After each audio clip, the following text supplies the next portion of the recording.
Hello, and welcome back to Horrifically Well Read, Bled, and Said.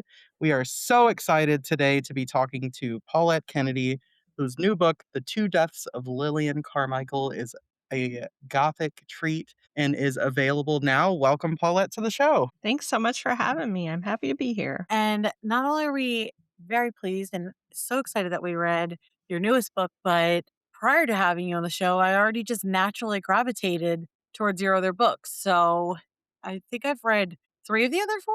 So Witch of Tin Mountain, um, Devil and Mrs. yep, The Davenport. Devil Yep. and Mrs. Davenport, and what are the other two that you have? Parting the Veil and The Artist of Blackberry Grange. Yes, I never read The Parting of the Veil. That's the one, and I loved The Artist of Blackberry Grange as well. Like, I mean, really, they're obviously, I liked them, and I didn't even recognize that it was like, at this point, like, you're like, "Oh, that sounds really good," and then you start realizing like, "Oh, I've read this author before." Yeah. And so I clearly like what you were doing. Well, it's funny because we kind of talked about this a little bit. We talked to Carmen Katina Yes, that you did not realize, but you are a Gothic super fan and didn't apparently realize so, it. yes. So Paulette writes for me, she just doesn't know it. I think a lot of people are Gothic superfans and don't know it yet. Yeah, I mean, Yeah. what's not to love, right? Oh, absolutely. So my first one that I read was The Devil and Mrs. Davenport, Mhm. and I think that is a book that we should just touch on a little bit before we go into the two deaths of Lillian Carmichael, only because I feel that this is it's having a moment of just looking at the behaviors of the patriarchy Yeah. and men and how they interact with females and this whole like maybe the Project 2025 and just trying to really kind of reverse. And I feel like your book really deals with some aspects of that and then also like possession and kind of exercise. Like how would you set it up? Yeah.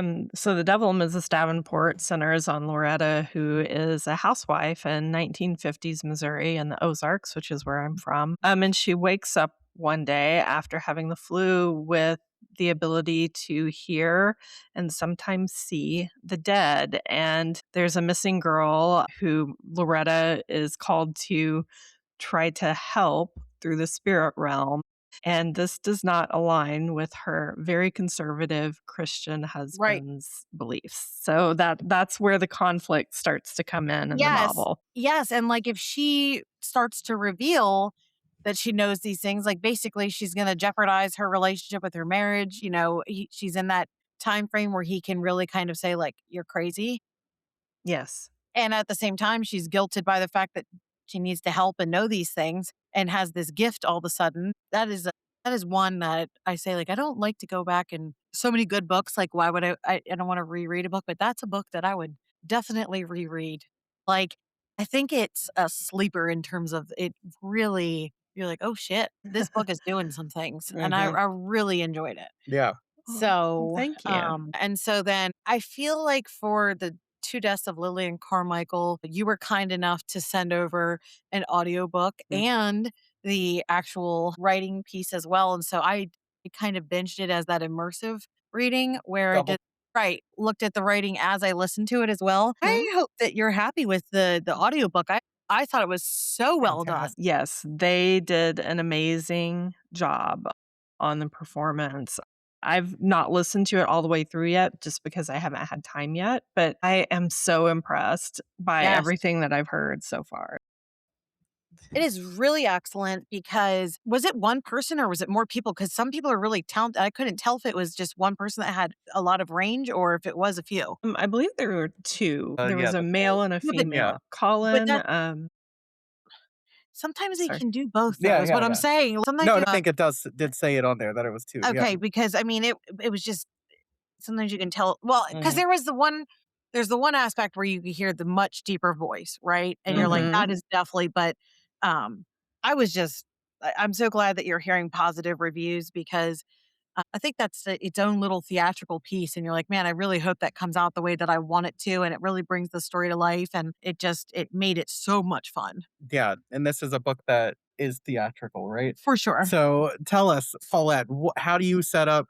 Because there's a lot going on in this book in the best possible way. How would you tell us what The Two Deaths of Lillian Carmichael is about? Well, that tends to be the case with several of my books because the gothic genre in general is a little bit of a kitchen sink genre. Sometimes it defies characterization or categorization, I should say. So the Two Deaths of Lillian Carmichael follows Lillian, the title character, as she is getting ready to be executed for the murder of her younger sister. And on the way to the gallows, she falls into a cataleptic episode. She's pronounced dead, buried in the family mausoleum, to rise from the dead a few days later, only to be blamed for a series of vampiric murders that plague the city of Charleston. If you have not pre-ordered like, ordered this book after she said that, I don't you're on the wrong podcast then. Like, that is incredible, amazing. And then she's on the run. And Yeah. like that's where we pick up is like, okay, because now she's wanted and she's being hunted. And that's really the rest of the book is where does she go? How does she figure this out? And who does she meet? And how does she potentially have a second death? Yeah. Mhm. Yeah, like, how much is this title going to be true, right? So, I just wanna know, like, this book opens with an absolute bang. Like, this is like, "Oh my god, I am immediately in, like, give me everything from this book." Did you start with that sort of idea of, "I'm gonna start this book when someone is about to be executed," and sort of, like, figure out how to make a book happen after that? Or, like, where did this idea come from? Yeah, it was a risk that I took because things could very quickly go downhill and you could lose momentum after opening with such a bang like Yeah. that. But I really felt like I had to do it that way to set everything up for everything that follows afterwards because the main plot point of the novel isn't necessarily her execution and the Mhm, murder trial and everything that led her to this point. It's more of everything that happens after in her transformation mhm. process. So she goes through quite a transformative process throughout the course of the novel. And it was really fun to just imagine it wasn't fun. It was really harrowing to Yeah. imagine what that might be like to one, face your own execution and then be buried alive and wake up a few days later in a coffin and then have to figure out how you're going to escape from that situation. So, yeah, it was kind of a wild ride to write, too. And let's add in the fact that you're pretty sure from the reader's point of view, obviously there's always the potential for an unreliable narrator, but she's innocent. There's a murderer Mhm. on the That's loose what I'm in saying, like, terms of her she's sister, right, you're thinking, yeah. she's framed, and so, I mean, just dealing with that too of, like, okay, my life is changed, and how do I even prove this? You know, of l Mhm. right, so you just lost your sister, you Mhm, can't be home with your mother, mhm. and And you're your beloved father, yeah. yes, and you're wanted. Yep. Yeah, all of those things. She's really in a difficult place when the story starts and as the story progresses as well. It's just one thing after another that she has to try to get herself out of. All of these scrapes, are brought on really from her lack of from her self-abandonment. She And self-abandons all the time throughout the course of the novel, and I've been guilty of that myself. I think a lot of women especially tend to do that as, like, kind of a people-pleasing type of thing. I think sometimes the patriarchy expects that of us. And so really, like, the deaths and the 2 deaths of Lillian Carmichael, there's literal death and then there's figurative death. So Mhm. she has to die to her old identity in order to become who she becomes by the end of the novel. yes, yes, and it is quite the transformation. I mean, she, I think, is very much allowed to explore parts of herself and freedoms and identities, and also try on several different, because now that she's on the run, she has to really adapt and also adopt a new, whether that's an alias and, Mhm. backstory that she's now got to make pretty believable. Yeah. And that was fun to watch her practice and learn those things as well. Yeah, I really enjoy that too. And she's such a survivor. And Uh, that's something that she and Kate have a lot in common. And when I was writing her story, I was thinking about, like, Lillian and Loretta, I feel like are the two characters that I've written in all my books that are the closest to being like me. None of my characters are like me exactly, but just I'm going through menopause. And so that is a major transformation. Yes, it is. Yes, it is, and I think that's kind of where this book really came from, is just that, like, because menopause kinda removes your blinders, and I feel What? like my generation is, like, one of the first generations to talk really openly about menopause. Mhm. And I think Lillian's story, even though she's much younger than I am throughout the course of the novel, like, she undergoes, like, a major, major transformation. So it was really interesting to write her that way. When you say that, that makes a lot of sense. And I know I've talked in the past about with another or a couple of other people in the podcast over these 100 or so episodes of just that saying that people were like, wait till you get to your 40s, like as a woman, you just won't care anymore. Like you don't care as much. But no one ever said it was because you were in perimenopause or menopause. And I really think that's what that is because they're like, if you're in your 40s or your 50s, like you stop giving a shit as much of what other people think, of like the patriot, like all of that And stuff. I think that it's realizing how good of a thing that is, It is a right? very Yeah. good thing. And so when you're Yes, saying, sometimes I hear people describe it now as like a second puberty, because I mean, I mean, for me, I've had the itchy ears. I now have the itchy scalp and I'm like investing in the hair masks and I'm just like, my hair's not even like dirty. I don't even watch it, but it's so dry. And I'm like, and I have ADHD. So everything came on for me a little earlier, which I didn't realize that too. Right. But mhm. now that we do talk about it a little more openly, so it is. It's like I have a 13-year-old who's going through puberty and then I'm going through perimenopause. And it's like, poor Adam, he's got double, he's dealing with two people going through. But it is a massive transformation of your emotions and your experiences. But it's completely like a shedding of a skin and a freedom. And you're right. I think that Lillian is experiencing a lot of that. The relationship with her mother, especially like, and her Mhm. sister and just the family. I don't wanna come right out and say, like, I thought it was toxic, but there's some things that I feel like. I think relationships at that time were pretty toxic inherently, right? Like, Right, of what you right, were supposed to be. and it was just kind of, be a good thing that she got to even though those weren't the circumstances and the choices she would have picked, it worked out for her to really kind of have a freeing life. Not without risk or anything like that, but, um, certainly a new lease on life. For sure. I'm kind of reminded Sansa Stark was one of my favorite characters in Game of Thrones. I don't know if you've seen Game of Thrones or read the books, Yes, but yes. yeah, but, that kind of arc where even though the difficult things you wish they would have never happened in your life, you use those to make yourself stronger and you learn how to survive and how to navigate in a world that is not friendly and not kind to women, especially women in the 80s were very much considered commodities for their family. Right, right, um yeah, and if they didn't marry fairly young, then they were considered a burden to their right, family. right. So, and there are a lot of conversations that happen through flashbacks between Rebecca, which is Lillian's younger sister, another Rebecca, I love that name, and Lillian about the dynamic of their sisterhood, their siblinghood, and how they were pitted against one another. Mhm.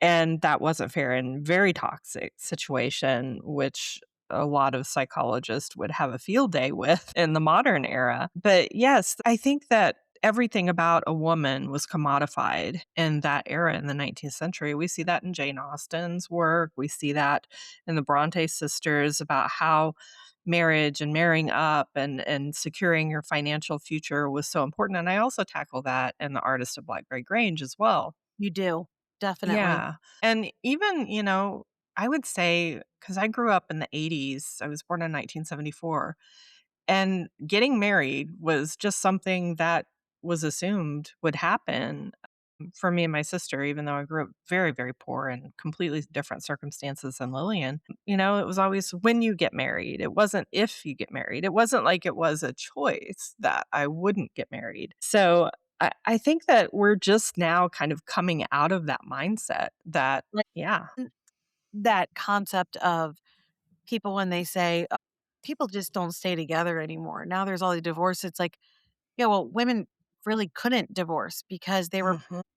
they couldn't access things in social life in the 60s, 70s without their husband, 50s, and it's like you didn't get that choice. I mean, you really were under the thumb. So it's like, was it true love or was it like you had to?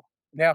There's so many people that I know that were, right at that. Well, I guess it would basically be like the boomer generation, but their parents. Just women didn't drive, you know? It's like my grandmother never drove, it was just and it was expected to, like, to be very ladylike, like, she wasn't, Driving wasn't ladylike.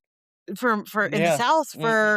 for my and it wasn't expected to do that, but she was still like, my mom shares how, like, she was expected to I mean, they had 6 kids, and they were expected to, like, iron everything from the down to the handkerchiefs, the underwear, everything, and just have the full meals. I mean, it was just the put yourself together every day, and I know, like, there's so many people are like, "Oh, can we get the, like, Valium and whatever else they were the amphetamines that they Mother's were helper. using during the day." Yeah, I mean, it definitely I think that's why I really loved that show, The Marvelous Mrs. Maisel, 'cause it really shows that time frame of how she's trying I mean, she's way more talented than her husband, and, like, it's considered, she's just why would you be allowed to be the head of this? And but going back into to your books, I feel like when the cover of The Artist of Blackberry Grange and also with the Two Deaths of Lillian Carmichael, I mean, the covers just they encapsulate, like, a vibe, like a full vibe, and especially, like, The Artist of Blackberry, like, I feel like I could just sit in a tub with some gothic music, like, some candles lit, and just sit and read, and just it was great. I mean, I just felt like I read that in, like, a September, October, and just, like, it was wonderful for, like, that feeling of, like, spooky season that I wanted of, like, haunted type mansion and what is actually happening here. I think you do such a good Oh, job with that in little your yellow wallpaper I was again. gonna say, Yeah. I think, Paulette, you do such a good job with the red herrings, I guess is what I would say. Like, Oh, thanks. you really never know. Like, Well, it's you keep it because guessing, and I like that. It's not cookie cutter, it's like because each a lot of these people suck. they do, they do. You're like, "You could do it because and that may take Right. you, like well, it's funny because when you were talking about marriage, I couldn't help but think about, like, Lillian did what she was supposed to do, right? She got Mhm. engaged to the wealthy person, and then like, I don't know if I've ever hated someone as immediately when I have that image of him being like, "Hey, can I get that ring? Your sister needs me more." Like, Yeah. Oh, yeah, oh my he's god. despicable, and there's a really great line later in the novel that Kate says, like, "Him? He was who you were so obsessed with? He looks like a ferret." Yes. And it's so but, we look at things through different lenses when we're younger, and at that time, she thought that William was her best chance at getting the life that she wanted. But, going back to what you said about red herrings, it's definitely one of my favorite things to do, and one of my friends called me the queen of reversals, which was such a compliment, I can't even tell you, but I cut my teeth on I VC don't wanna play you Andrews. when Paulette, because you probably just lay out the Uno reverses like, shoot. Well, I like complex characters. I like characters that are flawed, and I'm not out here writing Mary Sue's. None of my heroines are perfect people. I'm not a perfect person. I've made lots of mistakes in my life, and I've had regrets. I don't think you get to middle age without having a few.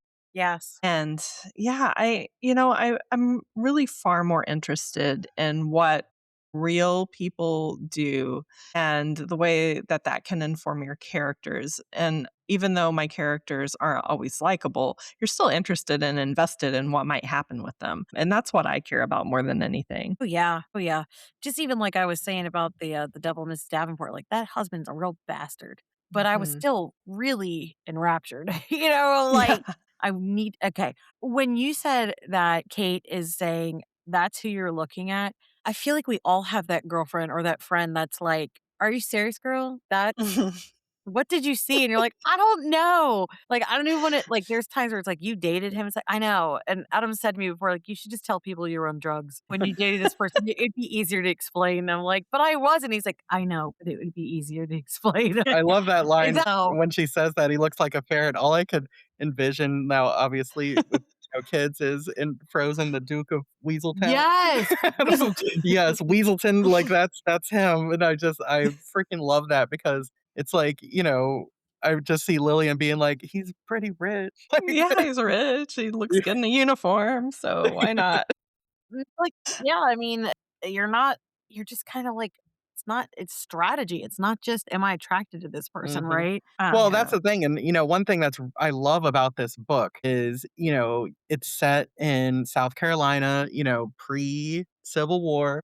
and you do not shy away from the issues that Not at No. all. would be occurring there. And I love the fact that because her father has taken a stand, as an abolitionist, Mhm. that one of the reasons she kind of was forced into looking to marry this guy in the first place is because of the backlash that her father has received, in his business being an abolitionist. And I think that there's lots of moments throughout the book where, you kind of have this reckoning with what the society was built on down there. I just love that you did that. And I was just wondering, it's easy to say, okay, I'm going to set it after the Civil War. Okay, I'm not going to face these issues. As you did this, as you say, like, I like complex characters. I like that that comes through and really pays off in this book through so many different things. Agreed. Well, thank you. Yeah, my decision to set it in the 1850s, because I wrestled with that a little bit. It's like, do I want to get into the whole antebellum like situation in the South?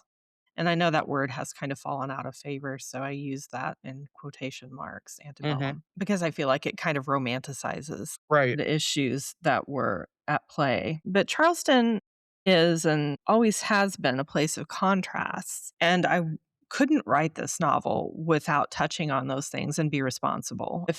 If I hadn't touched on slavery, it would have been erasure, because at least 50% of the population of Charleston during this Yeah. time period was Black, and most Black people were enslaved Black people.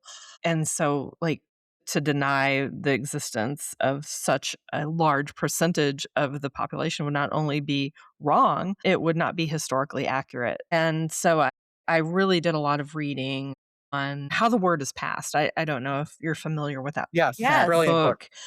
Clint Smith, that was one of the books that informed my research. I went to Charleston. I did a lot of on the ground research. I talked to a lot of tour guides, historians at the Charleston County Public Library.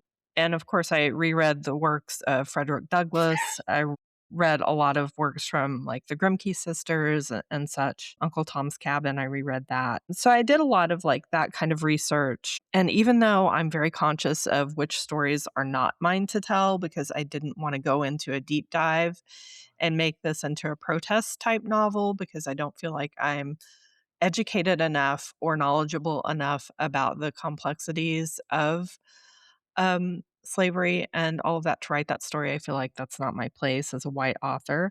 I really did try to give presence and gravity to the fact that Lillian was living in a world where there was a huge divide in people who had privilege and people who did not. Really liked how it seemed like Lillian was proud of her father for being the abolitionist. Like, she said it with a level of, like, with her chest, which Mhm, really, I think I paused during reading that and thinking, like, okay, during, the time frame that we're in right now of being like, my family's a protester, or my family cares about mhm, this, or my family's has directly, gone and demonstrated against ICE. Like, I think that, they're there and people say that, but I think there's a lot more people that are scared to say and do those things. And, I always think about, like, who would have been the abolition? Like, would you have done those right things? And so just for mhm. her to be, it always, I guess, in my head, she was really proud of that and, like, didn't shy away from it and leaned into it. And brave because she knew there was an inherent danger in just thinking that way, right? Yes, right. Yeah, it would have been much easier for her socially and otherwise to not agree with her father and to even rebel against him, but she stood by him and what he stood for, and we Yeah. see her making lots of choices in the novel that show us the legacy that he left behind in her. And, Mhm.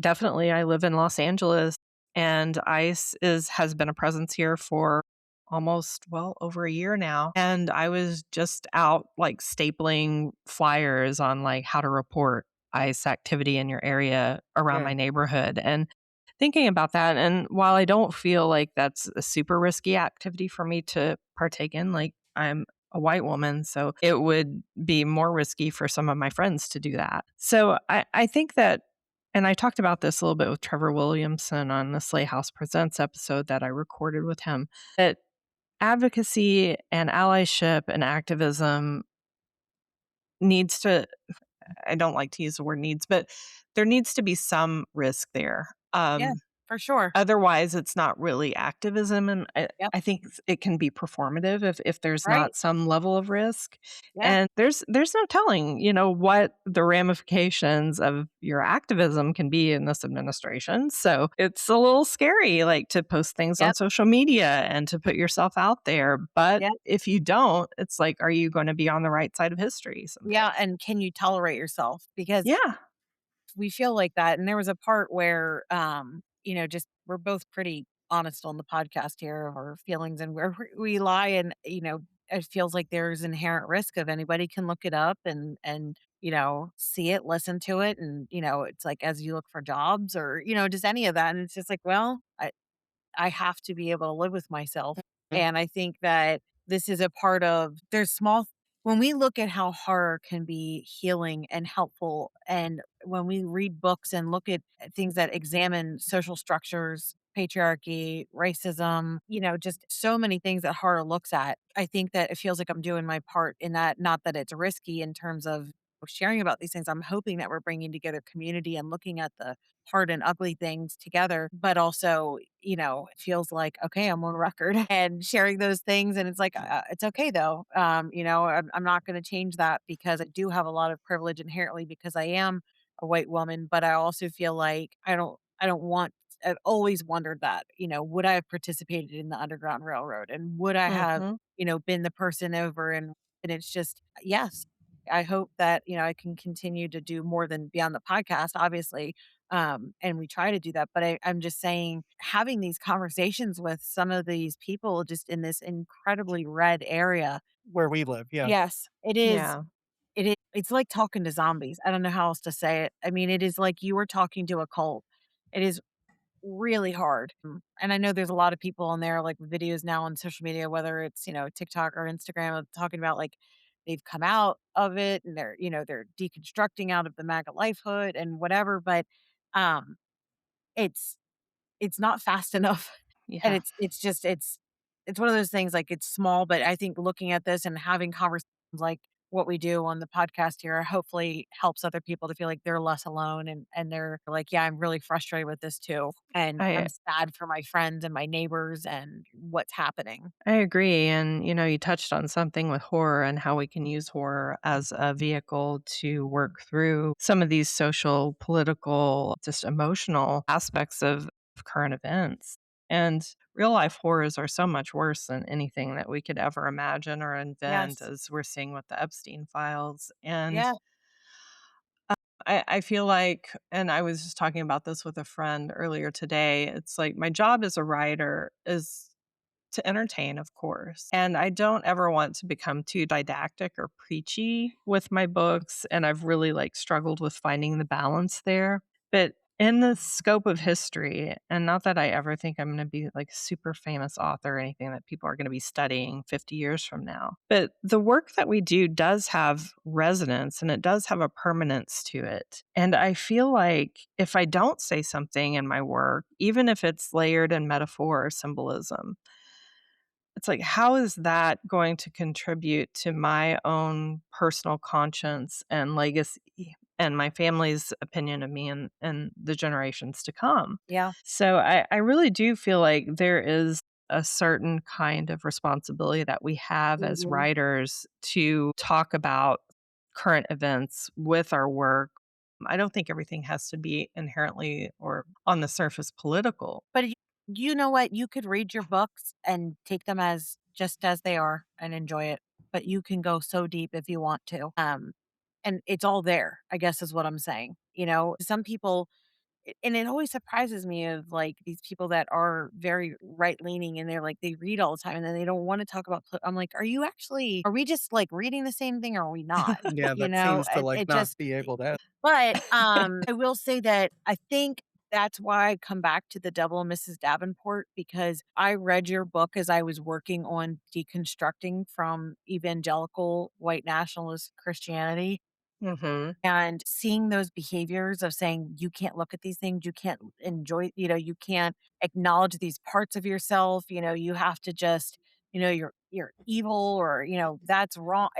I think you helped through a lot of that for me to put words and scenarios together of ways that I could draw analysis. So I do think that's a writer's job, and I think you do a really good job of that. Oh, thank you so much. Yeah, that book helped me a lot with my own deconstruction from fundamentalism because I grew up in Springfield, Missouri, which Myrna Grove is loosely based on. And that is the buckle of the Bible Belt. Mm. That's one of the nicknames for it. Assemblies of God headquarters is there. We have mega churches and whatnot. And it's a very red area. There's a lot of really good people working, a lot of really good progressive people working for change there.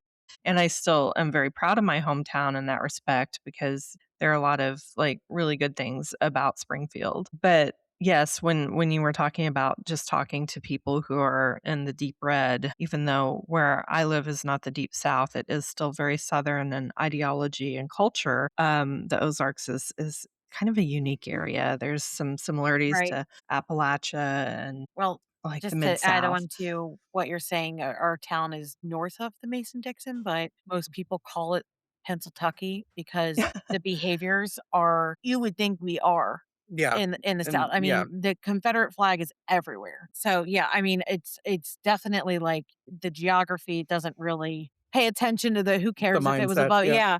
But I hear what you're saying where it's like when you're in the and there's a lot of like just deeply held, unabashed beliefs of, this is how it is, this is and when you try to address those, it doesn't it's like, I don't even know how you fight it because, the other day when all that stuff came out about the different military people that were saying it was 140 complaints to the I don't know if you heard about that or not, but it was 140 complaints calls that came into, like, the, like, freedom of religion, like, it's In there the is like a military, yeah. yeah, it's like a Mm, foundation and it was 30 different units, 40 different sections, basically every religion and every part of service. Somebody had called in from them saying, we're being told like this is an evangelical like leadership for it. Like this is A holy war that yes, for and Iran, this yeah. is important, and they're, like, raising the flags, and so, I oh had my. brought it up to my 2 brothers that were in the military, and I was like and the one was just like, "Well, I don't think I think this reporter's just making a big deal out of it," and I'm like, "No, it's not a reporter." I'm like, "This guy this is the foundation. It's to make sure that, like, everyone's religious freedoms are protected in the military," and he's like, "Well, what kind of credentials does he have?" I'm like, "Well, a quick Google search shows that he's a JAG Yeah, in the Air Force, yeah. and, like, has done this and, like, now he's had this federation for this long and it's like, well, he's like, "Unless it comes directly from Hegseth or Trump, like, I wouldn't be listening to it." I'm like, "But, like, if we said that there was 140 earthquake reports around the country, wouldn't that be Mhm. weird? Like, wouldn't you say, like, that's strange? We should probably look into that." Yeah. But because and they were like, "I think that people are just trying to make this war look bad." And I'm like, "But should we really be I said, "What's the difference between this and, like, how we say, like, other people are going to war for, like, a jihad if we're saying these things?" And it's like, "Well, nobody should be weaponizing the word," and he's like, "Well, and then the other brother again was like, "Well, technically, everything that is God's will." I mean, it was just like I couldn't even have the conversation. Mhm. It was so like, "Okay, you don't even play fair. You won't even use reason and analysis for this," and it was just like, well and I'm just like, "Okay, do you not think that you think that they're really gonna disclose this? Do you think that they're gonna come on?" And obviously more and more things have come out and whatever, but it's like Mhm. I'm the absolute black sheep, of the family because everybody else is, deep red evangelical and love God, and it's like, to me, I'm like, "Well, this was the only reason I ever felt like I wanted to be a Christian was because I wanted to do the loving things of, like, Jesus, of the things that the people in Mhm. Minnesota showed of Right. supporting their neighbors, teachers going out and picking up food for students that couldn't get what they needed, making sure people have access to equal rights and treating people well. Like that's to me what the message of Jesus or the gospel was always supposed to be. And then it was just so weaponized and used against people. And it's like I think I continue to deconstruct. And so when I read your book, I was just like, I think I was pretty heated. You know? And I loved all the crime aspect to it of just like the not crime, but just that she's forced she can see these things and she's solving this stuff. And so it has a great combination. But you're never heavy-handed with it, right? Like everything you do in your books, it's very enjoyable, but the lessons are right there. If you want to select them and take them in deeper, you can have that. I really appreciate that, 'cause, that's definitely what I'm trying. I want people to talk about my books, and I technically write book club fiction, so it's always good to have my books spark conversation. And I think especially with The Devil and Mrs. Davenport, I wrote that book, I drafted it when all of this was, like, getting ready to start. It was before the election and all of that. I could see, like, the Project 2025 stuff starting Mhm. to Mhm. emerge, and Christian nationalism. That's it. Yeah, and Well, I mean, that's why I was like, fundamentalism becoming our government, basically. exactly. That's why I'm thinking, like, I think it's well worth it for me to do a reread again. Because probably right now I'd be like, "Okay, what was she, a prognosticator? How did she know these?" Right? And Well, then, that's a whole other topic about, the prognostication and stuff with me. do you have a gift of foresight? I do, yes. It's a I pretty love it. strong gift of foresight. Do you have any good news and predictions coming forward? It's so I wish I could do this stuff on demand, and it is something that I'm trying to, like, hone, in my spiritual practice, because my grandmother was what the church would call a prophetess, during her lifetime. I didn't grow up, but I was involved in the Pentecostal church, and so she would get messages That's about things that were gonna happen in the future. Mine is a little bit more vague, but I uh, do believe that The Devil and Mrs. Davenport was a bit of a psychic download, just because some of the things that have happened in my own yep, life yep, since I've written it yep. and that have happened in this country since I've written it. It is kind of funny how that does influence my work, and I talked to Viggy Parhampton about this, Mm, and, we were talking about, like, clairsentience and Claire, claircognizance and the clairs, and all of that, and it's always tricky to talk about this kind of stuff because I think about poor Loretta and what she went through and everybody thinking that she was crazy. listen, I don't like that word, but, no. Look, yeah, I'm but very sensitive to those things myself. Like, I will Mhm. have dreams about things and a knowing and, that has always been part of my life. Mhm. I don't feel like I have it on command either. I don't really know when it's gonna come, Yeah. but I wish I had even more. But I can imagine for people that have some of these things to the level that, like, Loretta did, like, it could be a real burden or just Yeah. really difficult to manage. Well, I think the thing that makes it difficult to manage is that you might know something so deeply. Like, my faith and my intuition is very strong at this point. So, like, when I know something is going to happen or when I have a really clear read on someone, I don't doubt that anymore, whereas in my younger years, I would. Mhm. And so, like, that kind of faith and there's a weight to it because if you tell other people about these things, it could create situations that complicate their lives, your lives, other people's lives. And so having this inner knowing and also, like, saying, "Okay, I can't say anything about this because free will and all of that has to kind of play out." So it's like kind of like just knowing when to reveal things. I think that Right, is one of the right, things about being psychic that makes it tricky and makes it hard because if you tell people everything that you know, it can A, kind of get you labeled as a loony, right. and B, there's weight to your words and to Yeah, your prophetic messages, and so you have to be really careful about how you convey this stuff. right. And I think anybody who takes their spiritual work seriously knows that, and I do think that we all have this gift, and it's really all about, like, tapping into it, Mhm. and I was really afraid to tap into it for years. I withheld myself from exploring my spiritual gifts, but over the past few years, I'm I'm very, like, very much about exploring it and seeing what it's all about. I love that for you. Adam, Yeah. can you please put down that we should also not play poker with Paulette because No. she's clearly able to hold her cards and not reveal Mhm. things. So, yeah, that would be important to not do that either. Yeah. Uno and poker. I'm We better at craps, The honestly. hey, Yeah, yeah. that's good. That's my Remember that. game Whatever when I you go to bet the on, I'll bet casino. too. Yeah.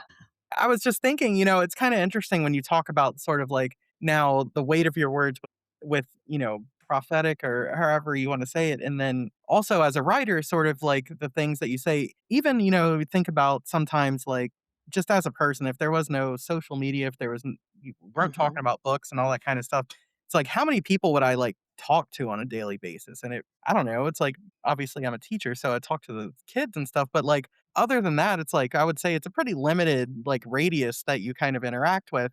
But then, I make a post about books and things and I see, there's hundreds, and sometimes even more people that see these posts. And it's like, that is a responsibility. Like, True. Mhm. and it's like, obviously, I want the point of it is to find people to find these books that I really love. Like, and that's why we do this podcast. And like you said, you write books because you do want people to be entertained. But when you have an audience and you have people that are listening to what you say, you do have to watch and understand that, when things and you have these beliefs and you think these things are going, Mhm. wrong, or you think you should be saying something, knowing that you have people listening, it's important to say it, right? Right. Right. And I think that there can be consequences for saying things and there can be consequences for not saying things. And we Yes, see that play out on social media as it's true. well. Yeah. Right, because even not saying something is an action, right? It's like Usually it is, inaction. yeah. Yeah. Yeah. Inaction can be an action, a choice for sure. And I'm very grateful that I have friends who know me and like they'll come into my DMs and tell me about things that I might not be aware of because I'm really spotty on social media. I basically work 3 jobs. So social media is something that I kind of pepper in as I have time. So I miss, a lot of the discourse that happens online in the book community and sometimes I'm glad that I miss Mhm. a lot of it, but, like, when there are important issues, like, I do have friends who are more plugged in that will let me know, "Hey, did you hear about this? And I just thought I would let you know," and I really do appreciate that because it shows that they have, like, a good faith assessment of me because I would never want somebody to, like, look at my inaction as a choice or as being complicit in something, although I do think there is something to be said, and I think this goes into activism too. At some point, you just have to stop caring what other people think Pretty much. and do what you need to do, to be in alignment with your Yep, conscience and your values, so, yep. Go yeah. back to shouting out Haley Newland from one of the very first podcasts where she's like, "You gotta be yourself and find your people. Those people that Mhm. believe in what you're saying and who you're being." And I feel like that's really it, right? Because those that are also caring about those same causes and thoughts and whatever, you'll align with those, and the people that are glad you said something will see that, or you know what I mean? However that. Absolutely. Absolutely. Yeah. So one of the other things I wanted to touch on with you about Lillian and that book is I love how you did a sapphic romance. Mhm. And I'm not someone that reads like the spicy books, right? This is a very good point, and yes. And I was like, "Girl, you could have been a romance writer if you wanted to be." I was like, I was listening with headphones, and I think I was cleaning the garage, and, our daughter knocked on it. I was like, "Go away! This is not the moment to bother me. You can guess where I was at."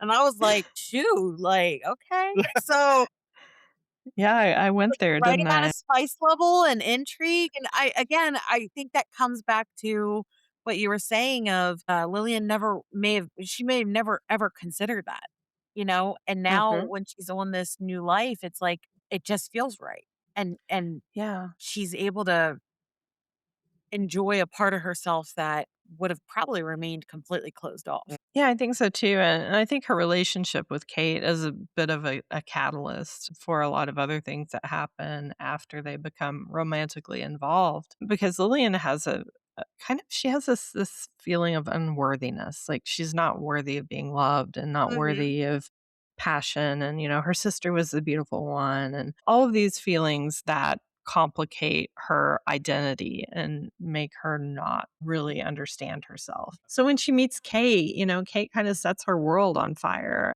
And while there are a lot of red flags with Kate, I loved writing Kate because Kate is such a complicated character, I'm that has her own trauma history. Yes, I And really liked her. I do. And, as a bisexual woman, it took me a long time to wake up to that part of my own sexuality. I was in my early 30s by the time I realized that, hey, your admiration of women is a little bit more than a platonic admiration Mhm. of women. Mhm. And I think getting to know ourselves is a lifelong process. And I think that's one of the beautiful things about being human. And so I hope readers enjoy that awakening that Lillian goes through I know because I did. yeah. I was like, "This is great." This is like, it doesn't take away from the story, but it just enhances it, and I was like, "This is pretty nice." Well, I'm glad you enjoyed it. Yeah, sex is, I have sex in all of my books, but except for I really don't have that much in The Devil and Mrs. Davenport. But Right. Um, really, like, I view sex scenes like they need to add something to the story. I Mhm. do enjoy writing them, and I really love reading them. Yeah. But I as was you can like, probably "Okay." Well, I tell. think it really because I feel like Kate is a character too, where it feels like she doesn't give of herself in the same way, like, either. And obviously, Mhm, there's like, she literally doesn't, for certain things, but it was very much like for Lillian, and Kate both, it was I think it was a very, like, vital character scene on top of being, a really good scene, Mhm.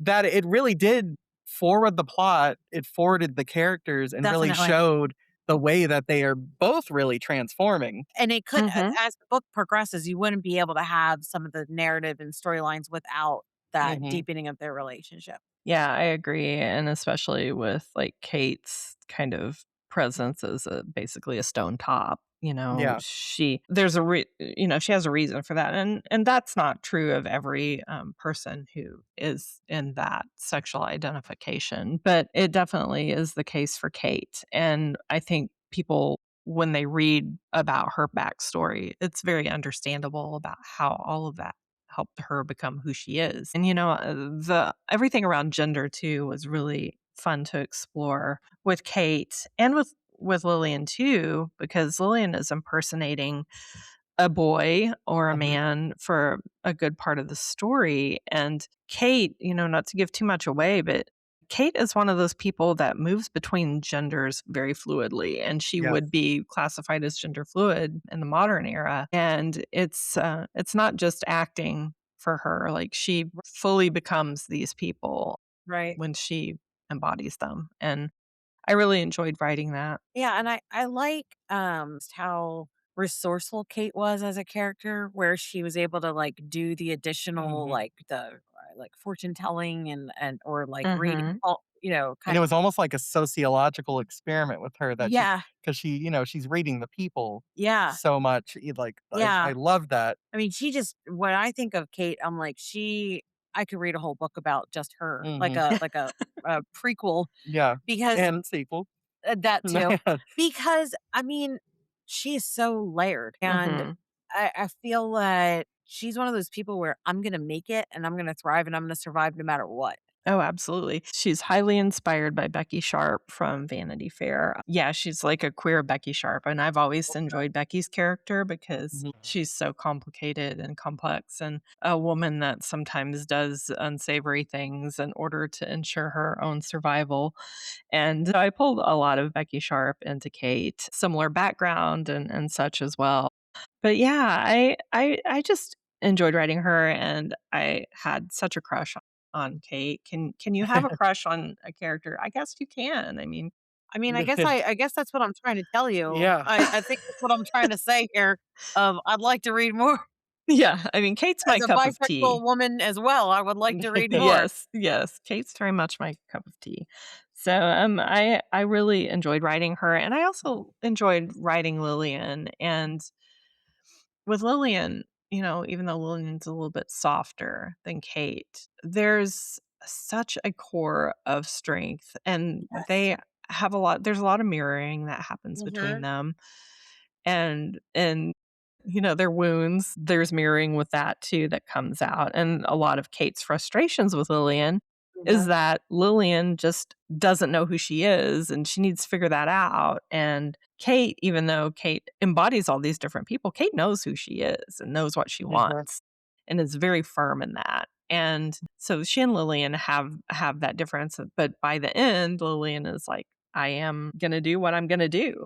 And it's my favorite ending out of any book I've ever written, I have to Oh, say. it's You know, one of my favorite sections or scenes in the book is when Lillian is trying to sort of, like, adopt this new persona, like, of who she's going to Mary. be. Mary, Mary yes, Jones, and, like, yes. she's kinda practicing for Kate, and there's a moment where Lillian is thinking about something that kinda really pisses her off, Mhm. and Kate's like, "That's the person you need to be. That Mhm. person everyone's gonna be scared of." And I That love person's that. believable. Well, and I love that that person is the real Lillian. And Mhm. like you Mhm. said, like, her discovering, she's trying to find the strength to get through all this kind of stuff and realizing she is the strength, right? Mhm. But she's never allowed herself to feel all these feelings and grieve Yes. all of these things because she was always trying to be the dutiful daughter and the perfect person, and the perfect girl, the perfect woman. She never allowed herself to feel the anger that she very righteously deserves to feel. And I think that is something that you see in that scene, and something that Kate picks up on right away. Like, that is you. That is whoever that is. Take off your mask and just fully be that, and you'll have people convinced. Yeah. I just feel like this is when you said you write books for book club or a book, like I could take every one of your books that you've read and we could just do like a whole Paulette Kennedy Mhm. series like every month because there's so much that you can get out of it. I mean, we didn't even dig into obviously, like I said, I haven't read Parting the Veil yet, but the Witch of Tin Mountain and Mhm. Blackberry. I mean, each one of these is so good. So what do you have that you're gonna be working on next? Because I wanna be informed. Well, in 2027, my next book, which is under contract, is called The Path to Virtue.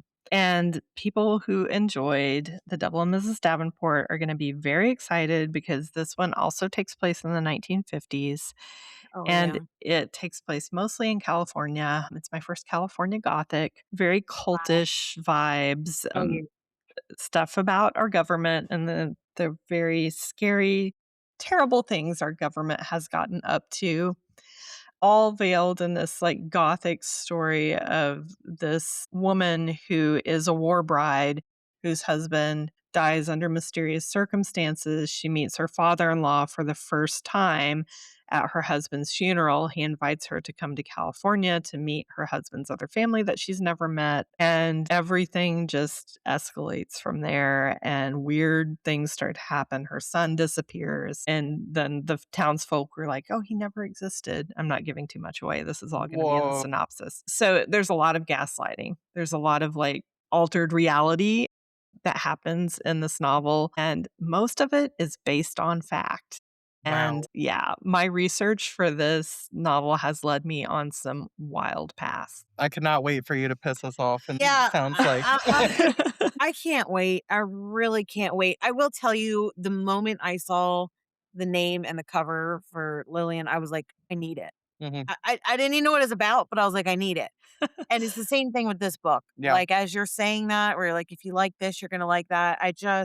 I'm very, very excited. I hope that if you need any early readers, for ARC reviews, if you And would we definitely need you to come we back and would talk about it. absolutely love you to come back and talk Oh, because sure. I love your work, love Yes. the Gothic, and this was so much fun. I feel like I'm sad that you're all the way in California because I probably won't run into you that often, but I don't know if are you planning on being at any events this year or anything like that? I'm gonna be at Killer Reader Weekend in May in Bend, Fun. Oregon. But other than that, I just have a research trip planned to Scotland in early Oh, April for another book that I'm writing. I have so many irons on the fire right love that. now. Yeah. But I was gonna try to go to StoverCon, but I don't think I'm gonna be able to swing it this year. But Yeah. hopefully next year, and that sounds like it might be somewhat close to you. Did you say that you're in the Yep, Pennsylvania, yep, Kentucky area? exactly. Yeah, Yep, very cool. exactly. Well, Yeah. I mean, it's not a I don't know what you're cooking up in Scotland, but I'm already interested too. I'm sure Mhm. it's Oh, gonna be I have a fun idea that I'm cooking up that love it. that if it sells will be my first contemporary Gothic, Oh, and I won't say Um, much more about it since it's not under contract, but I'm very excited to do some research in Glasgow and vicinity. Well, and I will make the commitment to finish the Party in the Veil since, like, I feel like I'm, You like need to I do. complete the I series. I think do. you will like Parting the Veil since you like the spicy scenes and Yeah. Lillian. And I don't want it to come Yeah. across like I didn't love the artist factory. Like, I really like that too. I think that Uh-huh. for me, just having the deconstruction from and liking the true crime, like, I think that's why Devil Miss Davenport just felt Mhm. like they're all really great gems. I just feel like for me of one that, It's when like a book, like, sticks in your craw of, like, just they're okay, like that children, you don't have a favorite, but you have a right, favorite. but that one yeah. Well, when somebody helps you to deconstruct and Oh, yeah. understand, like, You Yeah. don't forget it. Yeah. that was a very personal book Mhm, to me absolutely. versus it just being like, "Oh, I really No, enjoyed that. I That was a love great that book." too. So, if anybody else has had these experiences, we talk about a I lot of think these. I so, mean, yeah. Christy Demist has been on with different things of, Mhm. you know, Joey, Powell has written some things with I mean, there's a lot of people deconstructing and There's a lot of harm done by those yes, thoughts and and feelings Adam and and I have beliefs. I have been to we visited one time a Pentecostal and the amount of flags and speaking in tongues, and I I don't think we made it through the whole service. It was It fine. was very like, I just Yeah, was it can so be a little scary. Yeah. it actually was, and I Yeah. think that, with but when you're raised in it, it's just normal. Mhm, Mhm. It's not only that normal, but you're doing things the right way, and mhm. it's funny, it's just like how we label, like, well, these are secular people, it just it's there's a whole I actually always end up shouting out somebody else's podcast on here, but I really like if you are deconstructing and you do have things, and I don't genuinely know where I sit for everything right now because kind of the way you mentioned things, Paulette, of I definitely still have a faith because I've had these interactions with something Mhm. in the universe and some type of guidance because I'm getting these messages and like this, you know what I mean? I'm having these things. I don't know because right now I think I'm just too buried under what's happened and just how it's been enmeshed into a political ideology. But Mhm. I've really been enjoying the podcast called The New Evangelicals. And Okay. they had during Black History Month, they really had on a variety of different pastors. I think one of them's out in the LA area where you're at, Yeah. but their whole ministry then is to have like that church puts on. And it's just like the things I'm learning and the different traits and what it was supposed to be. And I mean, the guy who leads the new evangelical ones is talking about how like you're out of the basement and all of a sudden you're like, whoa, what? Like there's other parts of Christianity that don't act like this? Yeah. I think about the Shaker or not or the Quakers a lot, Yes. and it's like the Quakers really did a lot of progressive stuff. They are very progressive. They were some of the first people Mhm. that ever protested wars Yeah. and things like that. So it's just I guess it's amazing, and I'm grateful for those things for social media and discovering things like that, but I am, again, just grateful to you for the efforts that you've put into your book as you explore lots of things, and we, as readers, get to become a lot like Lillian and try on different parts of ourselves and explore things that we didn't know resonated with us through your works and taking these chances to explore them yourself so that we can too. Well, thank you. That's such a nice compliment. I really appreciate that, Rebecca. Yeah. I just look at my books and all of my books are different. Like there are some through lines that flow through all of them. There's a lot of grief and loss in my work and working through past trauma and that sort of thing. But I do like that my books like appeal to different readers. Every book kind of appeals to a different reader. And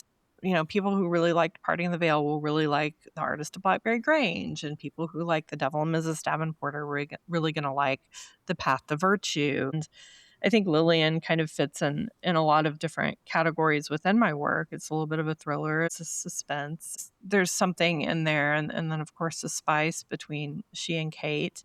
I really just wanted to write a book that felt a little bit more like a thriller with this one, and I wanted to write something short because a lot of my books are long, and especially The Artist of Blackberry Grange was really long, so I just wanted to give my readers a nice short little bite of something new and fresh, and I wanted to break some new ground with this book, and I think for every book that comes after it, I'm really focused on being true to my voice and writing stories that I would love to read, which has always kind of been my philosophy about writing. I want to write the kinds of books that I love to read. But I think growth as a writer is about exploring different genres and even within your own genre, there's different ways that you can approach tropes and themes in a way that feels fresh. I love that, and I definitely would say mission accomplished with The Two Deaths of Lillian Carmichael, and I can't wait to see as more and more people discover it and,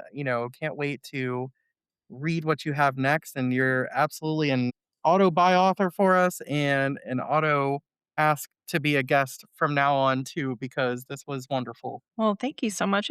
It was great to talk to both of you, and I'm so flattered that I'm an autobuy for you. I'll try to keep writing good books that you can enjoy. Oh, I have no doubt. Thank you so much for your time. And I hope everybody that's listening has enjoyed it and that you'll support Paulette as well, because there's a lot.